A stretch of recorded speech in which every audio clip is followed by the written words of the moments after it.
Biden's budget proposal does seem to drastically underestimate inflation in the U.S. economy, forecasting the consumer price index to be at just 2.1% by the end of this year and then through 2022. They say it's only going to rise to 2.3% by 2031.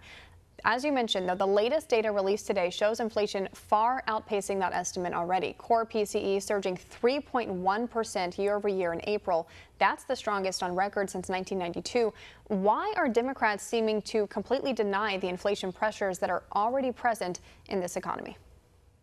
Yeah, I think they're looking back at the last 10 years. If I'm allowing them to make the best case they possibly can, I think they're looking back at the last 10 years and saying, well, we didn't see inflation then, after all that we did to get out of the financial crisis. The problem is that was a very different situation, and the Fed was able to have interest on excess reserves in such a way that if they try to do that this time, they are competing with the economy that's coming out of a pandemic. And so it's going to be harder to pay those rates to be able to keep banks from lending.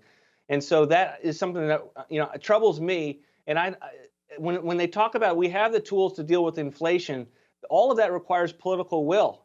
And political will at the Fed, it's not clear to me that they're going to have the political will to use these tools to make sure that we don't deal with inflation down the road. And then if they do use those tools, that often hurts the economy.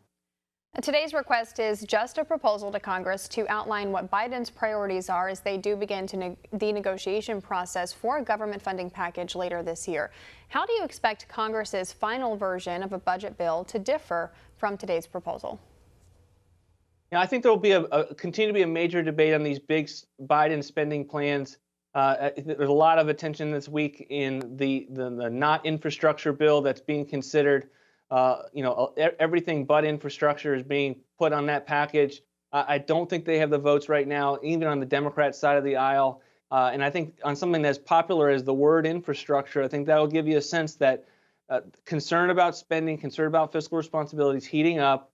And I think we're going to see more of that as we move in this environment where we're once again dealing with inflation for the first time since the decade that I was born. You mentioned this just briefly, but Republicans in Congress have criticized the Biden White House for, quietly releasing this proposal just ahead of the holiday weekend. Do you think that was an intentional strategy decision to not bring a lot of attention to this massive proposal? I do. It always is. There's no reason that they put this out on a Friday, hoping to get a lot of press exposure. I think they're in a situation where they want to continue to keep the focus on the bills that they're negotiating, and they don't want the attention on the big fiscal picture right now. It's ugly.